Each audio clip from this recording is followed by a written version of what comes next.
Bien, os voy a hablar hoy del gasto público y los presupuestos generales del Estado.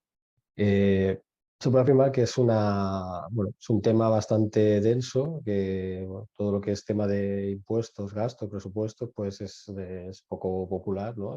Pero al mismo tiempo pues hay que reconocer pues, que es un tema que es necesario saber y que al mismo tiempo pues, podría dar pues, para muchas sesiones, ¿no? Además, continuamente a través de prensa son terminologías que se repiten y también pues, nos puede servir un poco pues, para saber de qué se está hablando, ¿no? Tener en cuenta también que si bien el término gasto público es común a todos los estados, ¿no? A todos los países, presupuestos generales del Estado en determinados países no se llama así, pero es el mismo concepto, ¿de acuerdo? Bien, os puedo asegurar que he hecho un esfuerzo bastante grande en resumirlo, en utilizar términos que sean lo más genéricos posible a los diferentes estados, ¿no? Y tener en cuenta que las normativas pues en cada país son diferentes, ¿no? Y a veces hay alguna terminología pues, que pudiera ser algo diferente, aunque el sentido pues, acabaría siendo el mismo. ¿De acuerdo? He relacionado también conceptos entre sí para destacando pues, aquellos temas que yo he considerado pues, que son más destacables o que a menudo pues, generan más confusión. Y bueno, pues también quiero deciros pues, que esta sesión se está grabando y que la tendréis disponible y también así tendréis disponible la presentación que estáis viendo por pantalla en PowerPoint, que es la que he confeccionado y estamos usando para esta sesión. Vale. Bien, he estructurado esta presentación en, en diferentes partes, ¿vale? A ver, vale. Este es el índice y tendríamos, bueno, primero trato de definir de una forma muy genérica tanto lo que es gasto público como lo que son los presupuestos generales del Estado y la importancia de ambas figuras pues, para el buen funcionamiento de los diferentes estados y bueno, pues para que podamos entender qué significa, ¿no? Y en realidad, pues, en qué se compone, etcétera, ¿no? Trataremos luego pues, de la financiación y el déficit público. Después trataremos el tema de la deuda pública y su papel dentro de los presupuestos generales del Estado. He querido profundizar en este aspecto porque muchas veces no se recuerda la deuda pública como una parte importante de los presupuestos generales del Estado y en realidad pues es muy importante para los estados y para los ingresos que necesita para poder eh, conseguir pues aquello que se propone, ¿no? Después veremos la distribución del gasto público, después trataremos el estado del bienestar y gasto público. Haremos luego, os enseñaré una comparación de gasto social entre diferentes estados. Luego trataremos los presupuestos generales del Estado. Después hablaré de los principios presupuestarios, que me parece muy importante también para entender qué es lo que rige los presupuestos generales del Estado y la contabilidad pública. Después trataré sobre los peligros, sobre el exceso de deuda pública y acabaré pues, con una conclusión pues, acompañada de una valoración personal en la cual pues, os hablaré pues, un poco de tanto de gastos como de ingresos como de presupuestos generales del Estado. Bien, pues establecida ya una estructura para poder hacer más entendible, pues pasamos ya a los diferentes puntos de la presentación mientras lo vamos viendo. ¿Vale? Bien, ¿qué es el gasto público? Pues bien, el gasto público podemos afirmar, si buscamos una definición que se ajuste lo más posible a la definición que sería más acertada, pues trataríamos que el gasto público es un instituto jurídico que tiene por finalidad satisfacer las necesidades económicas públicas con las potestades que tienen atribuidas los entes públicos a través de un procedimiento administrativo y que el ejercicio de estas facultades lo que origina es una salida de fondos del ente público. Esto es importante pues, para poder conseguir pues, las finalidades y las necesidades que tiene el Estado, pues en definitiva lo que hay que hacer es establecer el procedimiento administrativo que es necesario bueno, pues para poder cumplir estas finalidades que tienen los estados, ¿no? Bien, ¿qué son los presupuestos generales del Estado? Pues bien, los presupuestos generales del Estado, igual como hemos definido de forma genérica el gasto público, debemos afirmar que entendemos como presupuestos generales del Estado y es un acto legislativo y para mí esto es muy importante, que lo que hace es autorizar el techo de gasto que el gobierno puede realizar durante un periodo de tiempo y se prevén qué ingresos va a tener este gobierno para poder cubrir estas necesidades. Me interesa destacar mucho el establecimiento del techo de gasto porque es un factor que muchas veces lo olvidamos cuando nos referimos a los presupuestos generales del Estado. Parece que muchas veces, ¿no?, que la capacidad de un Estado sea ilimitada, que puede hacer todo lo que se proponga y no es así, ¿no? Se hace necesaria una contabilidad pública que establezca un techo de gasto y que además nos sirve de límite para la gestión ordinaria de las cuentas de un país. Resalto también lo de gestión ordinaria porque siempre pues, se pueden establecer ante determinadas crisis o situaciones excepcionales, pues que haya alguna parte que se pueda hacer por una gestión, digamos, extraordinaria. Es una referencia dentro de la contabilidad pública de un país que, como os digo, muchas veces se olvida, ¿no? Bien, déficit, pasamos al siguiente punto, déficit público y financiación. El presupuesto del Estado hay que decir que, bueno, para empezar a tratar un poco más a fondo el tema, me parece importante destacar por lo desconocido que es y las implicaciones, el déficit público y la financiación. El presupuesto general del Estado presenta partidas de ingresos y gastos del sector público. La diferencia entre los dos, pues comúnmente nosotros ya lo conocemos, es decir, si los ingresos superan a los gastos, tenemos un superávit presupuestario. Si los gastos superan a los ingresos, que es lo que suele pasar, pues lo que tenemos en definitiva es un déficit presupuestario. Eh, el presupuesto está equilibrado si los ingresos son iguales a los gastos. Y esto es algo que es bastante complicado, ¿no? Normalmente pues, siempre suele haber algo, bueno, un déficit.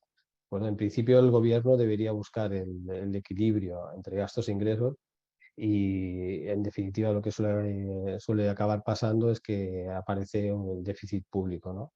Tiene en este caso, el gobierno tiene dos vías para financiarlo: emitiendo deuda pública o solicitando créditos del Banco Central. ¿De acuerdo? Bien, pasamos al siguiente punto, sería punto 3. En este punto, pues, os hablo del papel de la deuda pública en los presupuestos generales del Estado. La deuda pública hay que decir que constituye el conjunto de capitales que son tomados a préstamo por los entes públicos y estos préstamos se pueden instrumentar mediante la emisión de deuda pública, concertando operaciones de crédito o también subrogando en la posición deudora de un tercero. ¿De acuerdo? Es un concepto amplio de deuda pública.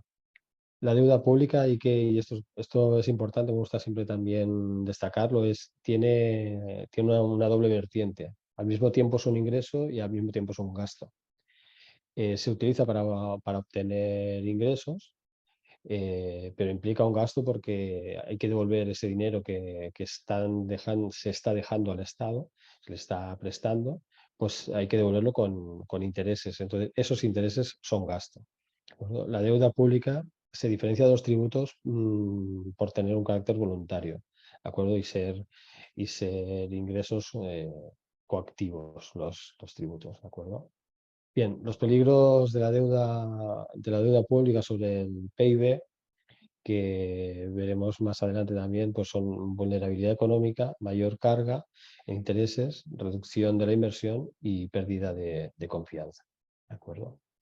Esto es lo que suele conllevar pues, el abusar de la deuda pública en relación siempre con el PIB. ¿De acuerdo? Bien, pasamos al siguiente punto, el punto número 4. Aquí, en cuanto a la distribución del gasto público, os he buscado a modo de ejemplo eh, para que se viera un poco las partidas diferentes y más importantes en la contabilidad pública de un Estado. Esto en concreto son los presupuestos generales del Estado de España para 2019. Eh, He escogido este año porque se trata de un año en el cual pues, todavía no había COVID y por tanto la distribución del gasto no tenía en cuenta la inversión que supuso y la afectación a la actividad económica.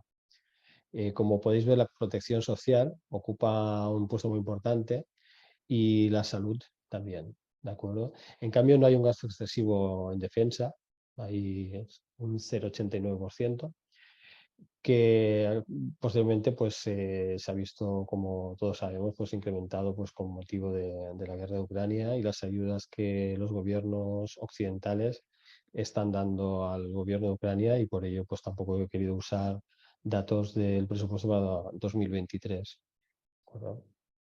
Bien, pasamos a la página siguiente. Aquí, para hacer una comparativa más a nivel, bueno, entre países, he querido hacer una gráfica, reproducir una gráfica en la cual pues, se puede observar la distribución del gasto público militar actual sobre el PIB.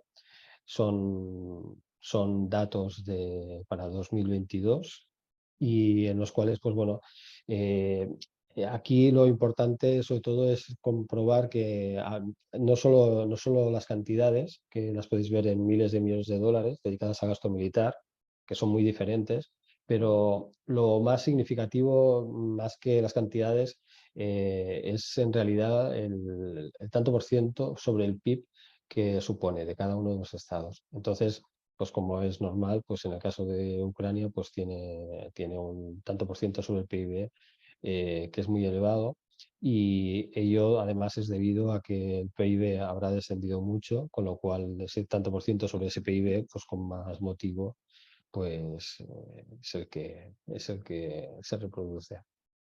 ¿De acuerdo? Pasamos al siguiente punto, el punto número 5. Aquí he querido hablar del estado del bienestar y el gasto público.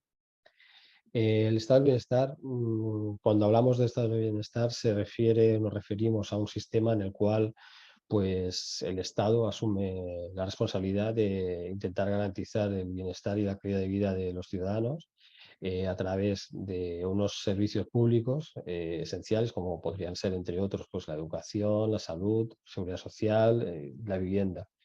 Hemos visto que el gasto público son toda una serie de actuaciones que un Estado realiza para financiar sus funciones y sus actividades, y dentro del gasto público incluimos también los recursos destinados a la implementación y el mantenimiento, asimismo, del estado del bienestar.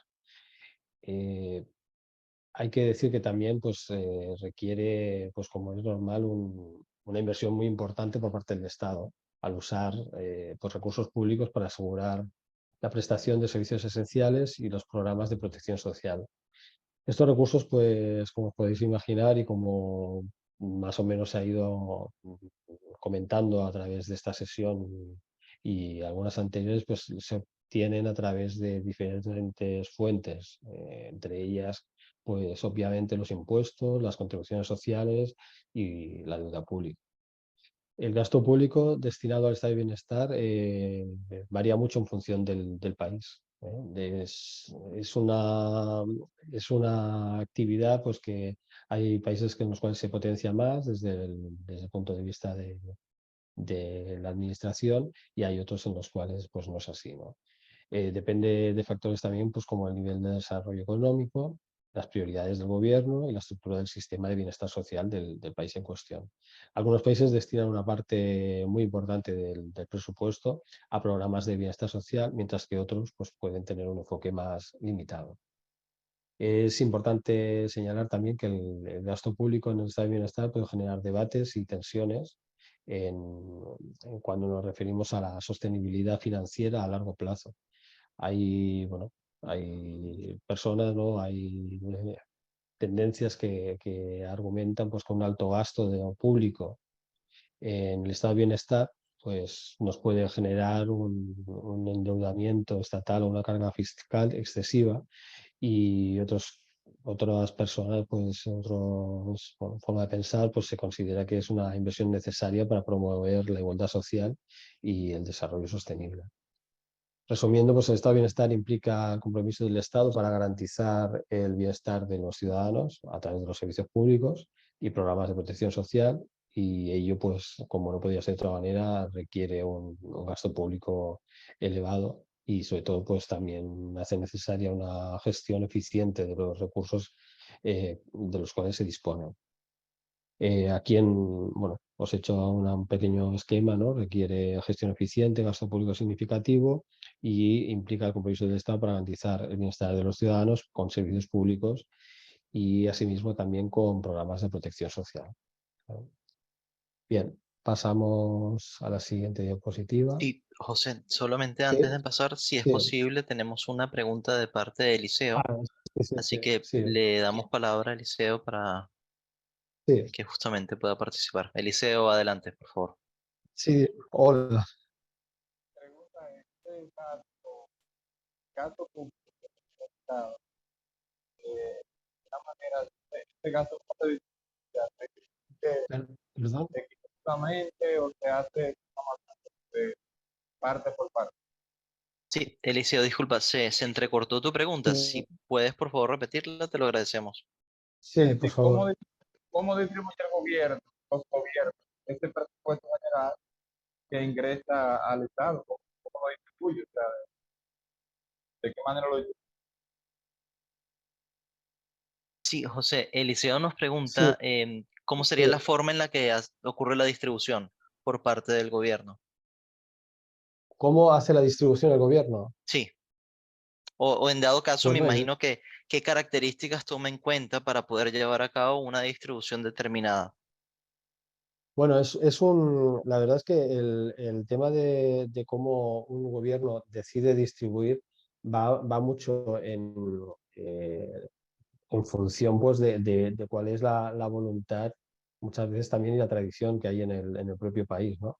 El gobierno, ¿cómo lo hace? Pues con una política fiscal determinada que le permita tener los ingresos necesarios, en primer lugar, pues para poder llevar a cabo todos los programas de bienestar social, ¿no?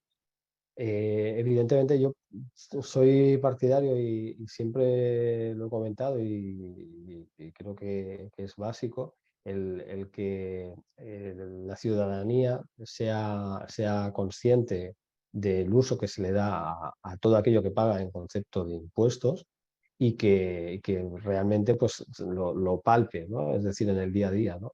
Es decir, generalmente a las personas no nos importa pagar impuestos siempre y cuando notemos que tenemos unos servicios, ¿de acuerdo? Entonces, los países normalmente van teniendo cada vez tradiciones más que van encaminadas a tener unos mejores servicios públicos y que lo que buscan es eso, ¿no? ¿Cómo lo consiguen? Pues con la política fiscal adecuada, que sea con una muy buena gestión, que sea eficiente, que sea eficaz y se buscan siempre también pues, que aquellos sectores económicos que puedan generar mayores ganancias pues sean también pues, aquellos que más paguen, ¿no? Es decir, que sean también unos impuestos progresivos y que busquen al final una economía que sea sostenible en el tiempo y que logre pues, mejorar pues, la calidad de vida de los ciudadanos del estado en cuestión.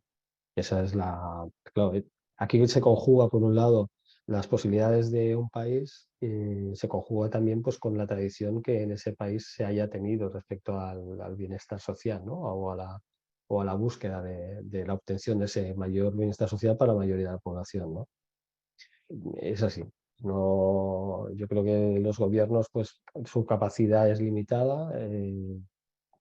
Son políticas que no son cortoplacistas, son políticas que son a largo plazo y que sirven muchas veces para establecer unas bases de una política que se tiene que seguir en el tiempo, ¿no?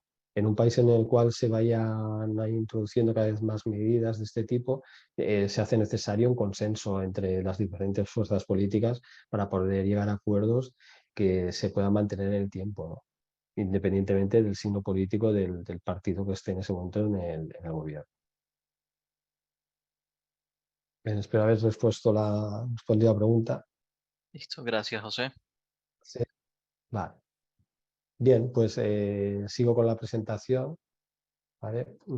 Tengamos en cuenta, bueno, estoy en el punto 6. Aquí he querido hacer una comparativa del gasto social entre los diferentes estados. Es un porcentaje de gasto público social en relación al PIB. Lo que comentaba hace un momento a raíz de la pregunta que ha hecho Eliseo, pues aquí el gasto social de estos países son el gasto que se ha decidido por el gobierno que está ahora mismo y por los gobiernos anteriores. Es decir, ha habido un consenso y la fiscalidad que se ha buscado es la que pueda permitir ese gasto público. Aquí, pues, por ejemplo, en este ranking, entre comillas, pues está Francia como el país que dedica más gasto público, pero sin embargo, pues, por ejemplo, aquí en Europa todos siempre ponemos de ejemplo los países nórdicos, es decir, Noruega, que aquí, sin embargo, pone que dedica el 20,7%, ¿no? En cambio, nosotros la sensación que tenemos, pues que siempre es que se hace una muy buena gestión en los países nórdicos, Suecia, Noruega, de todos los ingresos para poder garantizar este gasto público social que permita esa calidad de vida, ¿no? Lo que he querido poner esta gráfica para que se vea la diferente política social en función de los estados, ¿no? Bien, pues pasamos a la siguiente diapositiva, que es la diapositiva de la página 11, que es el punto 7. Aquí, pues bueno, he querido hablar ya pues, de los presupuestos generales del Estado y de las diferentes características. Hay que tener en cuenta pues, que para hablar de los gastos y los ingresos se incluyen ambos en lo que conocemos como los presupuestos generales del Estado, ¿vale? Desde el punto de vista jurídico, es un acto legislativo, los presupuestos generales del Estado, que lo que hacen es autorizar el techo de gasto, lo que comentábamos antes, que necesita el gobierno que esté en ese momento gobernando el país, el Estado, para poder realizar durante un periodo de tiempo los gastos que sean necesarios y los ingresos necesarios también para cubrir esos gastos. Las características pues, es un acto de naturaleza normativa, es un acto que lo que hace es autorizar, realizar gastos con el límite, el techo de gasto que comentábamos. Se prevé la cuantía de ingresos públicos durante ese ejercicio y constituye al final, en definitiva, pues una manifestación del control que tiene el Poder Legislativo sobre el Poder Ejecutivo, sobre el Gobierno. La configuración depende, como podéis imaginar, como todos sabemos, ¿no? Depende mucho del estado que se trate. El tema de las estructuras de las cámaras legislativas, Parlamento, Congreso, Senado, etcétera. El concepto de presupuesto viene determinado por la perspectiva del análisis que se adopte, sea económico, contable, política o jurídica. Por eso os he hecho la definición desde el punto de vista jurídico. El presupuesto se puede caracterizar así y de esta manera, como os he comentado, ¿no? Como un acto legislativo que autoriza el techo de gasto del gobierno para un periodo de tiempo y con los ingresos necesarios. Claro, cuando no existen mayorías en un Estado, ¿no? En el gobierno, cuando es un gobierno que gobierna en minoría, los presupuestos generales del Estado puede pasar y pasa que a menudo no se aprueban y se prorrogan los anteriores. A mí me gusta comentar que a veces pues, se ha dado la circunstancia que gobiernos en minoría, en los cuales no han podido hacer unos nuevos presupuestos, pues se ha dado la circunstancia que la situación económica del país en cuestión, del Estado, ha mejorado. Y ello, que puede parecer extraño, pues es porque los ingresos han aumentado por la mejora de la economía del Estado, pero como hay un techo de gasto, que no autoriza al gobierno a incrementarlo porque no hay unos nuevos presupuestos, hay un sobrante, con lo cual hay un superávit que sirve pues, para reducir el déficit público pues, que tradicionalmente pues, suele darse en la mayoría de los estados, ¿no? Me acuerdo siempre cuando hablo de este caso, pues de aquí en Europa, pues de Bélgica, donde estuvieron prácticamente 2 años gobernando en minoría un partido político que no pudo formar una nueva coalición ni aprobar unos nuevos presupuestos y la consecuencia fue que la situación económica del país pues mejoró ostensiblemente. ¿De acuerdo? Bien, pasamos a la siguiente diapositiva. Aquí me parece muy interesante destacar en este punto pues, los diferentes principios presupuestarios que rigen en la mayoría de los estados. Los principios presupuestarios, ¿qué son? Pues bien, pues son una serie de conceptos y normas que guían la formulación, ejecución y el control de los presupuestos públicos y son fundamentales, son muy importantes para garantizar la transparencia, la eficacia y la responsabilidad y la equidad en la gestión de los recursos públicos. Os he puesto solo algunos ejemplos de los principios presupuestarios más comunes en la mayoría de los estados. Sin embargo, también hay que destacar que podrían variar en función del país, dependiendo también, obviamente, del marco legal y también pues, de las políticas fiscales específicas que se puedan dar en cada país. Bien. Los ejemplos de los principios presupuestarios más comunes y que ya como os decía pues pueden variar de un país a otro, pues hablaríamos primero del principio de legalidad. Los presupuestos hay que tener en cuenta que obviamente deben estar basados en las leyes y en las regulaciones que se hayan establecido en el marco legal de cada país. Ello lo que implica es que los ingresos y los gastos tienen que estar ajustados a lo que se haya establecido en la legislación vigente en el país. El segundo principio que destaco es el principio de equilibrio. Es decir, los presupuestos generales de un Estado lo que deben buscar siempre es un equilibrio entre los ingresos y los gastos, de manera que los recursos disponibles cubran las necesidades y las prioridades del gobierno sin incurrir en unos déficits que sean excesivos. Pasamos a la siguiente página, principio 3. Bien, principio de unidad. Los presupuestos de un Estado se tienen que presentar como en un todo, integrado, no puede estar fragmentado, tiene que ser coherente y tienen que estar los ingresos y los gastos pues bien articulados, detallados y relacionados de una forma que sea clara y que se pueda entender fácilmente. Cada estado pues suele tener pues su ley general presupuestaria con su detalle de lo que es cada partida y bueno, a qué se destina, etcétera, ¿no? El siguiente principio que he destacado es el principio de universalidad. Hay que tener en cuenta que los presupuestos generales de un Estado deben de incluir todos los ingresos y los gastos del sector público y que hay que evitar en todo momento pues, partidas significativas que puedan afectar a una imagen fiel de las finanzas públicas. Pues, tiene que tiene que darse una sensación siempre de transparencia. En definitiva es lo que toca. ¿De acuerdo? Bien, el principio siguiente que he querido destacar es el principio de periodicidad. Y como he comentado antes, pues los presupuestos generales del Estado deben elaborarse y presentarse en intervalos regulares, que normalmente pues, son anuales, y siempre suelen ser así, para poder permitir pues, planificar y controlar de una forma adecuada las actividades que haga el gobierno. Pasamos al siguiente punto. Siguiente principio es un principio de publicidad.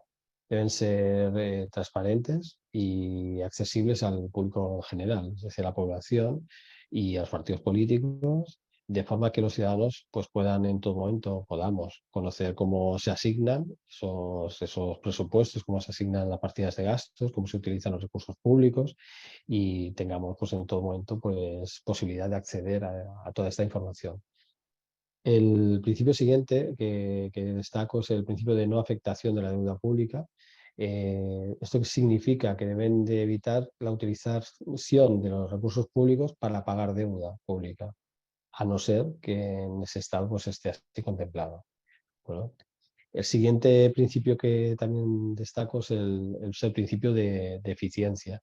Los presupuestos generales de un Estado lo que tienen que buscar en todo momento siempre es ser lo más eficientes posible y buscar una asignación óptima de los recursos disponibles desde el punto de vista siempre de obtener unos resultados lo mejor posible y minimizando siempre los costes para poder obtener esos resultados.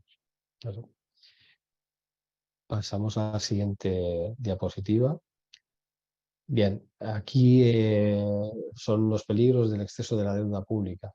Bien, la deuda pública, como he comentado anteriormente, no se puede abusar de ella y es así porque al final lo que hace un gobierno que abusa de la deuda pública, si pudiera abusar de ella mucho, pues sería hipotecar el futuro de ese país, ¿no? Y buscaría con unos recursos que hoy no tiene, condicionaría el futuro de las generaciones venideras, ¿no? Por decir algo. Entonces, claro, no se puede dejar que se abuse de la deuda pública. Es un papel, me gusta también siempre destacarlo mucho, porque muchas veces se olvida, ¿no? Sería muy fácil, ¿no? Ir incrementando deuda pública y luego, pues para mejorar, para hacer cosas, pero que luego hay que pagar esos intereses que, como hemos visto antes, ya estarían en la partida de gastos, ¿vale? Bien, la deuda pública excesiva en relación al PIB plantea varios riesgos, como comentado, y desafíos económicos. Y entre estos riesgos y desafíos económicos, os quiero destacar estos cuatro, en principio. La vulnerabilidad económica, una deuda pública que sea excesiva puede comportar que un país sea más vulnerable que otros a las diferentes fluctuaciones económicas.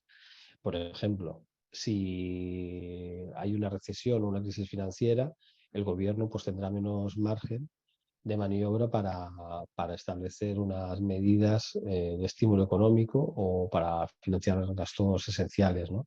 Todo ello lo puede comportar es un agravamiento de la situación económica. El segundo punto a destacar como peligro del exceso de deuda pública es la mayor carga de intereses. Cuando un gobierno acumula una deuda excesiva, como comentaba antes, pues el pago de los intereses se convierte en una carga muy importante dentro del presupuesto, ¿no? Ello, pues, sin duda, pues limita la capacidad del gobierno para financiar otros gastos. Entre ellos, pues, como veníamos hablando antes, de gastos sociales o, por ejemplo, gastos de infraestructuras, ¿no? Básicas, ¿no?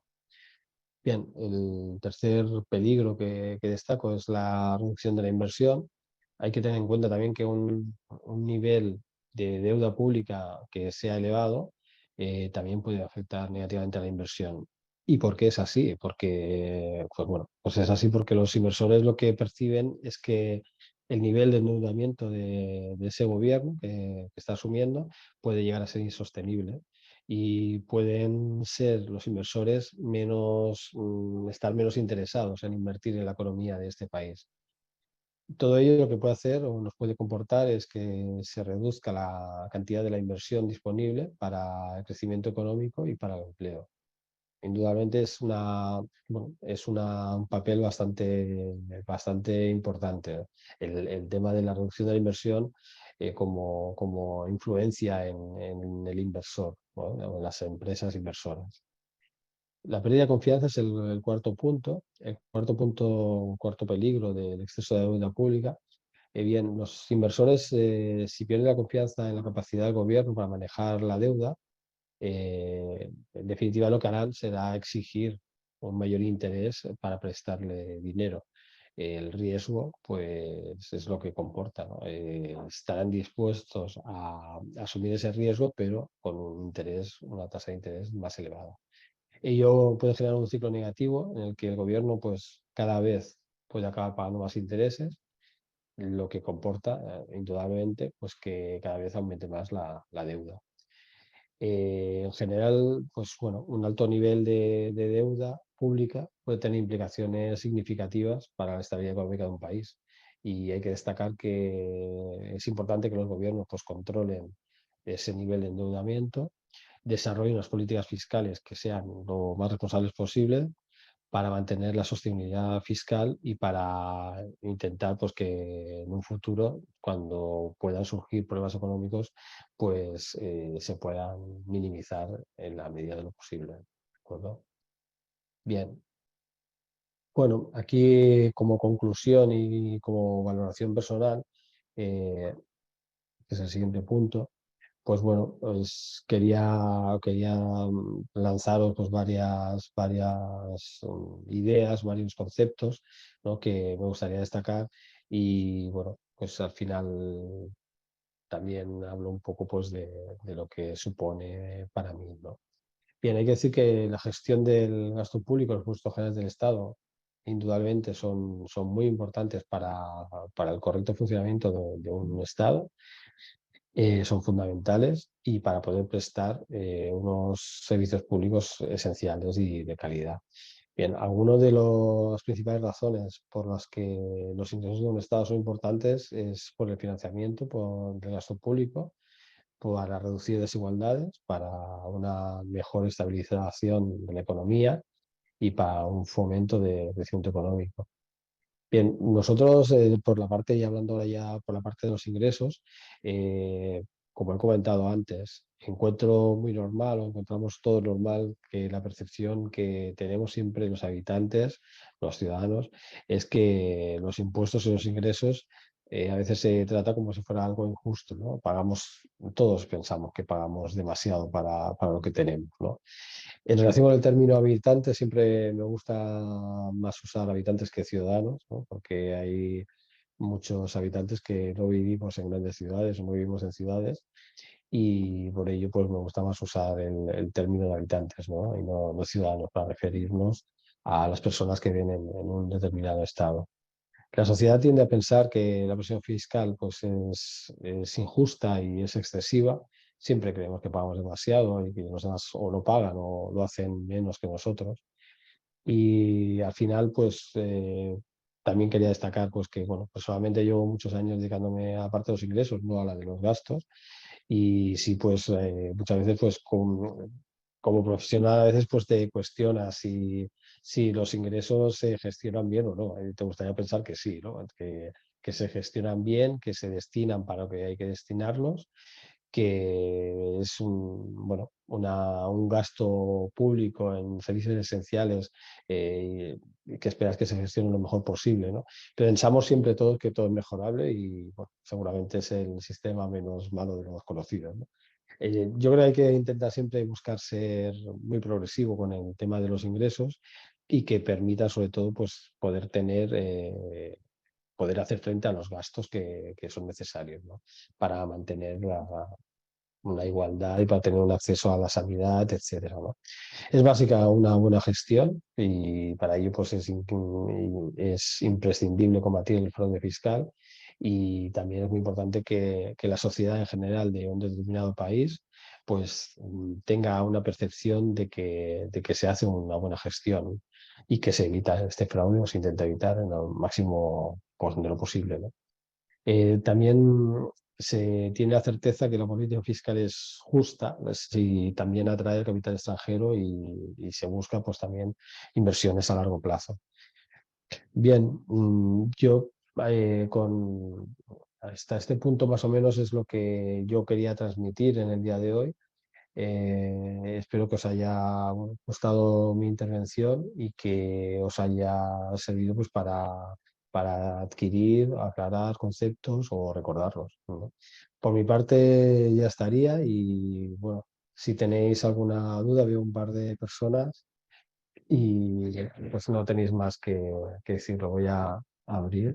A ver. Así es. Eh, Tenemos sí, a Carmen Avelino José, así que sí, procedo a darle palabra. sí, perfecto. Así que adelante, Carmen. Buenas tardes, profesor. Una consulta, Hola. mire. Hola, ¿me Hola, escucha? hola. Sí, escucho. Sí, sí. Perfecto. Perfecto. En mi caso, digo, por ejemplo, en un país que está en una bancarrota, ¿cómo se podría endeudar si ya no tiene con qué respaldar, con qué respaldar su deuda? Esa es una pregunta. Y la segunda, por favor, ¿un presupuesto puede ser tantas veces modificable o ya cuando, por ejemplo, ya está bien realizado el presupuesto aprobado por el Congreso, ya no es modificable? Gracias por su respuesta. Gracias. De nada, bien, un país en bancarrota, pues obviamente para endeudarse pues lo tiene más difícil que un país que no esté en bancarrota, como es normal, ¿no? Pero bueno, más allá que esta afirmación, que obviamente es muy clara, yo creo que lo que tiene que hacer un país que esté en bancarrota es intentar gestionar los recursos de los cuales dispone de una forma pues, lo mejor posible, ¿no? ¿Qué es lo que puede hacer? Pues bueno, debería empezar por intentar evitar combatir el fraude, intentar evadir la evasión, intentar pues que haya medidas que sean fiscales y que lo que busquen es generar riqueza y con todo ello, pues lo que se buscaría a largo plazo, como he contado antes, es intentar mejorar la sensación que ese país transmite a la comunidad internacional. Es decir, mientras tus medidas, aunque estés en bancarrota, sean las que internacionalmente se consideren como adecuadas para mejorar esa situación, en definitiva, internacionalmente, por decir algo, eso se tiene en cuenta. Los ratios en cuanto a las compañías pues varían, se puede acceder a capital, pero más a largo plazo, ¿no? Indudablemente no es una situación deseable bueno, y la verdad es que eh, se hace muy difícil para un país que esté en bancarrota, pues poderse endeudarse más, ¿no? Porque en definitiva, pues como decíamos antes, no hay, seguramente no hay nadie dispuesto a poner dinero en ese país hasta que no se tomen determinadas medidas, ¿no? Que ellas, pues, bueno, cada vez sean más exigentes y, bueno, como un pez que se muerde la cola, ¿no? Que decimos aquí. Bueno, Henry, Alberto, bueno, Carmen, no sé si tienes te he explicado lo que Muchas gracias. esperabas. Muchas Sí, gracias. vale, Gracias. vale. De nada. No, perfecto. Le damos entonces la palabra a Henry. Ujú. Buenas Henry, tardes. adelante. Buenas Hola, tardes. Muchas gracias por la conferencia. Sí, realmente mi inquietud es la siguiente. Yo soy de aquí, de República Dominicana. Generalmente ujú. casi todos los países del tercer mundo están muy endeudados y Sí, con una deuda externa que se ha calificado de impagable. Sabemos también que existe una baja tasa de impuestos y que cada vez que se establece un impuesto, eso va hacia los consumidores. sí. Entonces, generalmente los gobiernos acuden a una figura cuando tienen todavía una buena calificación de riesgo internacional y es lo que le llaman ir al endeudamiento a través de los llamados bonos soberanos. ¿Qué usted opina Ujú, de los bonos soberanos? Porque realmente nuestros países están cada vez más endeudados y, y los países que acuden a bonos soberanos es porque tienen una calificación de riesgo eh, buena y que esos bonos soberanos, lo que se justifican los gobiernos es que se da una tasa más baja. Pero al fin y al cabo ujú, son deudas. Y últimamente también hemos visto que los presupuestos son deficitarios de, de entrada, lo único que son cubiertos con deuda que muchas veces se justifican que son para fondos de inversiones en obras que pueden ser reproductivas o no, o infraestructuras que son requeridas por el país. ¿Cuál es su opinión de esta figura que acude mucho los gobiernos latinoamericanos y Centroamérica y al Caribe, sobre todo?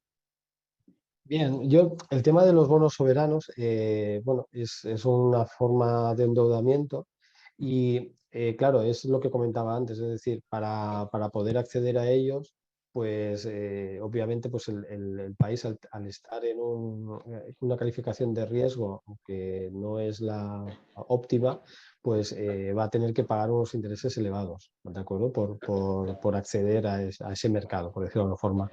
Yo, hasta donde yo sé, la República Dominicana pues tiene una deuda pública que es importante, pero no es impagable, es decir, no se considera que sea bancarrota todavía, ni mucho menos, ¿no?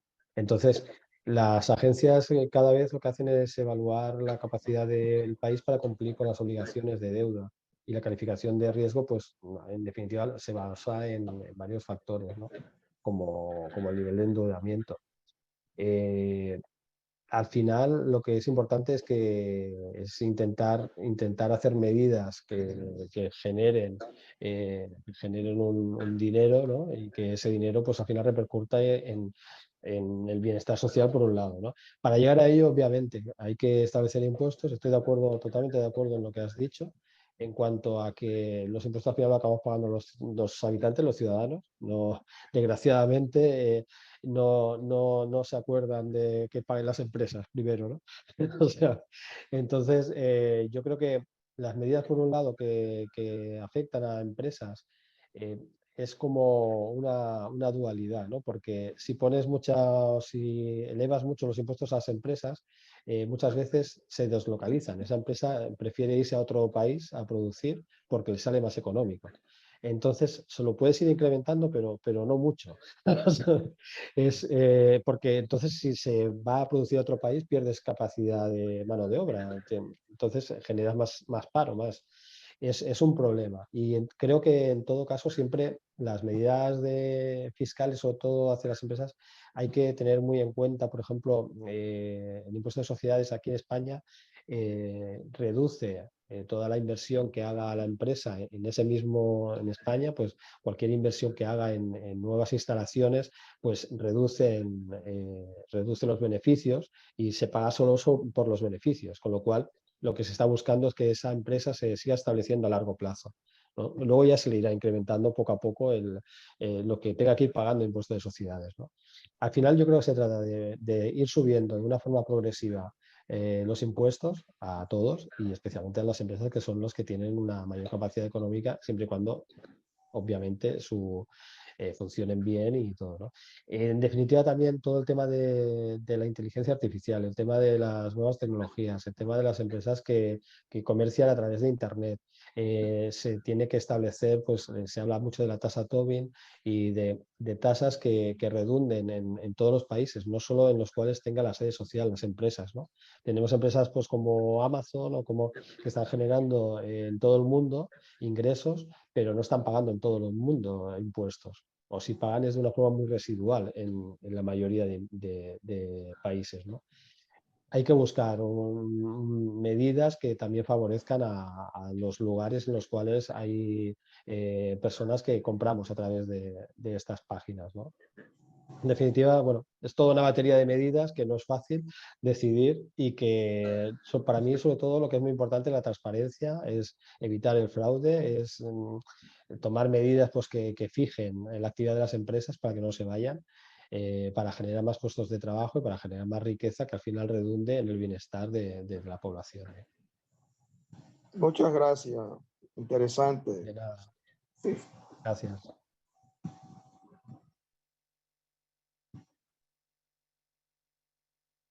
José, Sí. Pedro en sí antes levantó la mano, pero ahorita no, nos coloca en el chat, ¿no? Nos coloca la siguiente duda, ¿no? Nos dice, tratando un poco lo que son las obligaciones fiscales, ¿es normal Sí, lo pagar mismo. al fisco casi la mitad o el 40 o el 60% de lo que uno gana? No. Esa es su pregunta. Bien, es normal. Bueno, no es normal. No es lo normal pagar el 40 o el 60, ¿no? Por ejemplo, a modo de comparación, ¿no? Aquí en España, alguien que pague un 40 o un 60, la verdad es que es porque tiene muchos ingresos, ¿no? Pero no sería normal, ¿no? Esto en los países nórdicos, a los cuales me refería anteriormente, pues ellos tienen este tanto por ciento, por ejemplo, del 50 a 52 para un salario prácticamente medio. ¿de acuerdo? ¿Qué es lo que pasa? Que ellos tienen unos servicios sociales de calidad, unos servicios sociales en los cuales no tienen que ir al médico, no tienen que pagar nada, si tienen que ir al dentista, no tienen que pagar nada, los niños te pagan un dinero por tener niños hasta que acaban la universidad, te pagan pues, todos los gastos que puedas tener respecto a ellos, entonces en definitiva, todo lo que ellos te están pagando es porque tú lo has aportado, lo estás aportando con tus impuestos, ¿no? ¿Qué pasa? Que pagar un 40 o un 60 es mucho o es poco. Es mucho o es poco en función de lo que recibes. Así, con la información del 40 o del 60, la verdad es que es un tanto por ciento elevado. Se debería tener un sueldo muy alto por un lado y por otro lado recibir bastante a cambio de esa retención, ¿no? Aquí ya digo, en los países nórdicos es normal un 50, pero claro, tienen unos sueldos muy altos y luego sobre todo pues tienen muchas ayudas sociales para todo tipo bueno, de la población, ¿no? Más allá de su situación personal, ¿no? La verdad es que yo los casos que conozco, ellos lo ven normal pagar estos tantos por ciento. También hay que decir que, por ejemplo, ellos tienen muy asumido el no intentar, socialmente está muy mal visto, que intenten evadir o que intenten defraudar, no buscan pagar nada sin impuestos, ¿no? Te viene alguien a hacer una reparación en tu casa, en los países nórdicos siempre pagan todos los impuestos a cualquier reparador, ¿no? Y eso en otros países pues no se hace, ¿no? O se hace solo por aquello que te están instalando, pero no por el trabajo de esa instalación, ¿no? Por ello yo digo que normal o no normal, depende de lo que se obtiene con esa retención, eso por un lado, y bueno, ya entraría dentro de una retención bastante elevada, en teoría. Bien, esto es lo que ha preguntado Pedro, no sé si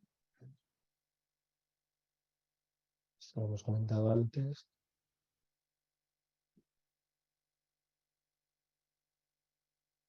Sí, no sé si alguien más tiene alguna duda o quiere hacer alguna pregunta.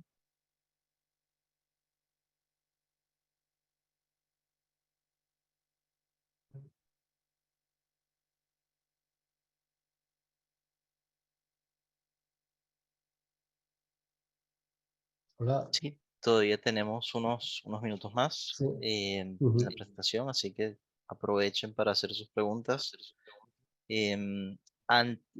Tenemos a Pedro nuevamente, así que aprovechamos y le damos palabra esta vez. Adelante, Sí. Pedro.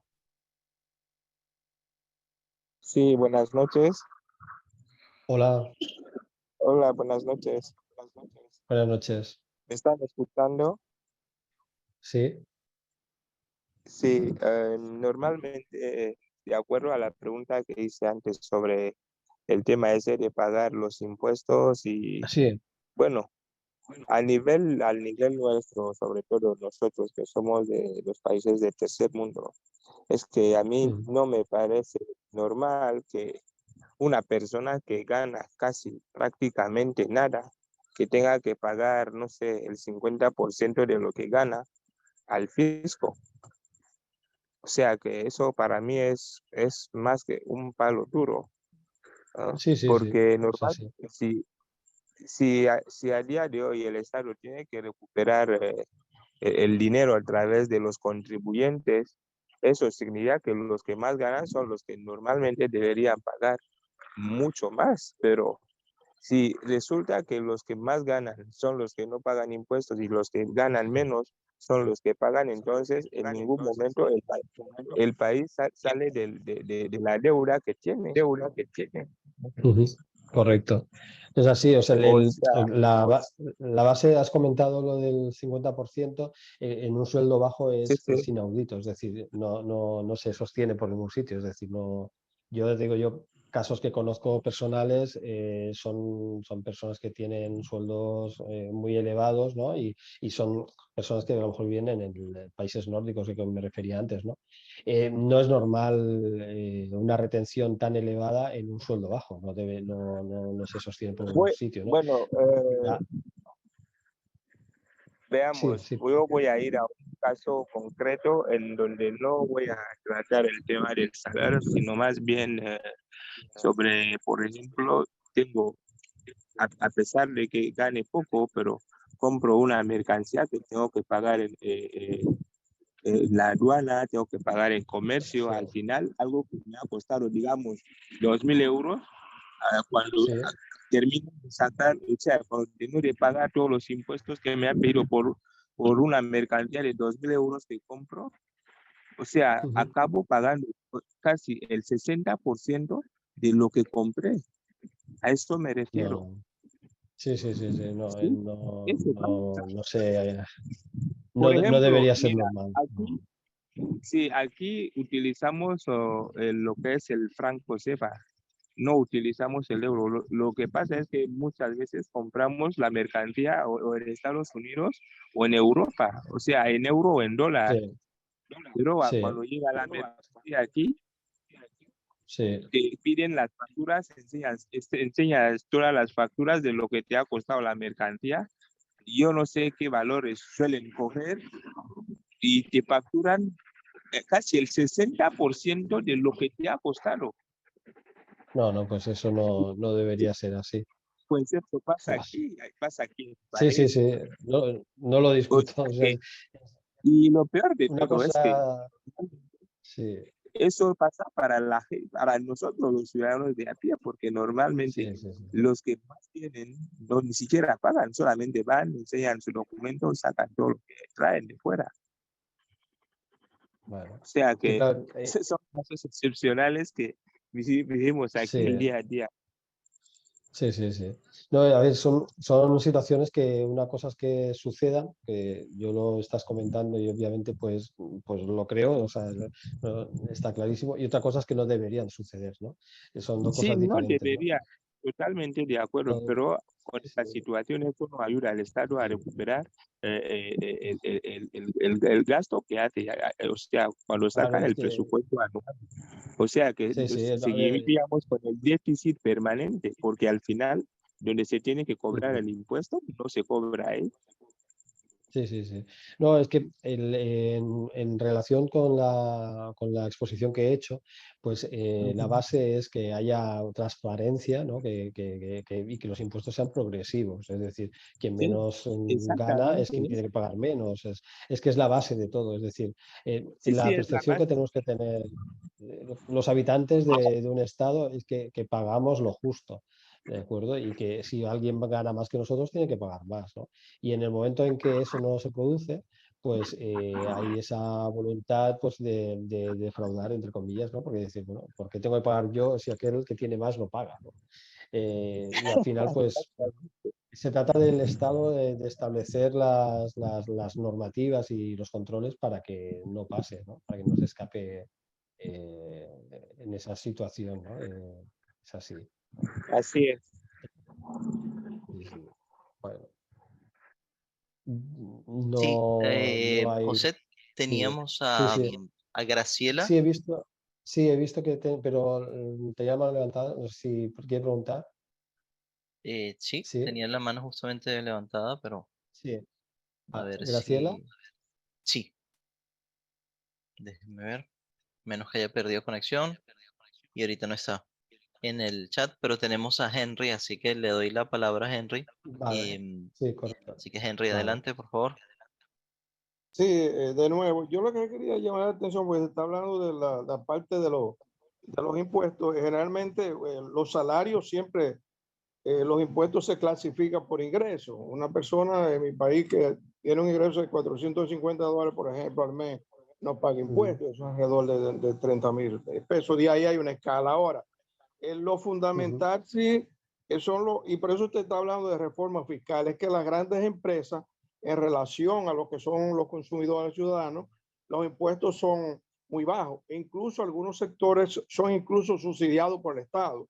Caso del sector Claro. energético, donde hay cientos Ujú. de miles, donde hay cientos de millones al año subsidiados. Entonces, por eso se está hablando mucho de una reforma fiscal. Ahora, cuando la reforma fiscal llegan en tiempos electorales, generalmente no, eh, no se hacen, se postergan. Entonces ahí la necesidad de una reforma fiscal es precisamente, aquí se está hablando mucho de eso, porque la tasa impositiva es muy bajo, menos de un 20%. Quienes pagan más impuestos aquí son los que tienen salarios directos, porque eso lo graban directamente. Pero las empresas, al contrario, reciben, un sector empresarial reciben grandes exenciones. Por eso hoy se está hablando de reforma fiscal. Ahora, desde la empresa también se dice que, bueno, que el Estado debe ser menor en el sentido de que se considera que es muy grande en cuanto al número de empleos, pero eso tiene otra disyuntiva. Usted no puede lanzar miles de ciudadanos a la calle. O sea, esa no sería la respuesta. La respuesta es que las grandes empresas paguen los impuestos que deben pagar. Así el Estado pueda tener más recursos, más ingresos y hacer un presupuesto que no tenga que basarse en préstamos internacionales para cubrir el déficit. De ahí la importancia de ese punto. Nos gustaría, si tiene tiempo, que nos hable de ese punto de la reforma fiscal, de la necesidad de esa reforma en estos países del tercer mundo, donde realmente la tasa impositiva, quienes deben pagar, es muy baja. Bueno, el tema es lo que hemos comentado un poco antes, ¿no? También implementar reformas fiscales en países del tercer mundo, lo que hay que hacer, por un lado, es ampliar la base impositiva, ya que hay un nivel muy elevado de evasión y de elusión fiscal, ¿no? Eso por un lado. Y lo que he comentado también, ¿no? Hay que generar confianza, hay que generar transparencia, hay que dar la sensación en el país de que realmente está pagando todo el mundo, ¿no? Los que son más generadores de riqueza, por decirlo de alguna forma, son las empresas. Entonces, las empresas tienen que tener, por un lado, medidas a corto plazo para que se instalen, tienen que tener medidas que desgraven aquella inversión que hagan para una fijación de la actividad económica en el país, ¿de acuerdo? Y que nos ayude como país a generar unos puestos de trabajo de calidad, unos puestos de trabajo que se vayan incrementando y que se establezcan con una periodicidad larga. No interesan puestos de trabajo temporal. Entonces, ese establecimiento de empresas a largo plazo con impuestos que sean progresivos, sobre todo para mí es la base, es decir, la imposición de una forma que no sea progresiva, es decir, el que menos tiene o no tiene nada, no tiene que pagar. ¿Vale? Conforme se va teniendo cada vez más, pues cada vez hay que ir pagando más. Y si a una persona tanto sea una persona jurídica como una persona física, las cosas te van bien, no te importa ir pagando cada vez más, ¿no?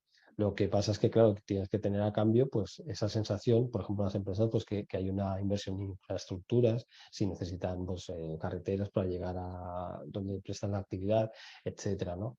Hay que fomentar la inversión y el crecimiento económico como aspectos ineludibles, ¿no? Una reforma fiscal debe de incluir medidas para fomentar la inversión privada y reducir impuestos para que se gane capital, pero para poner una serie de incentivos que lo que permitan es invertir en sectores que sean estratégicos para ese país, ¿no? Hay que combatir la corrupción y mejorar la transparencia y fortalecer, por otro lado, también la administración tributaria, ¿no? Todo ello va encaminado, debería de ir a una mayor generación de riqueza y de bienestar social pues, para toda la población, como podría ser de otra manera. Bien. Tenía una Sí. pregunta también aquí. Sí, Adelante, adelante. sí, tenía una pregunta veo de Diosdado que comenta que si hay un porcentaje internacional en cuanto a cuánto debe de pagar una persona por obligaciones fiscales. No hay establecido desde el Fondo Monetario Internacional o desde algún organismo un porcentaje de cuánto tiene que pagar una persona, ¿no? Son decisiones que están relacionadas con la autonomía del propio Estado y que decide que sobre un determinado umbral no hay que pagar impuestos, ¿no? Comentaban antes el tema de los $400. Aquí es parecido también.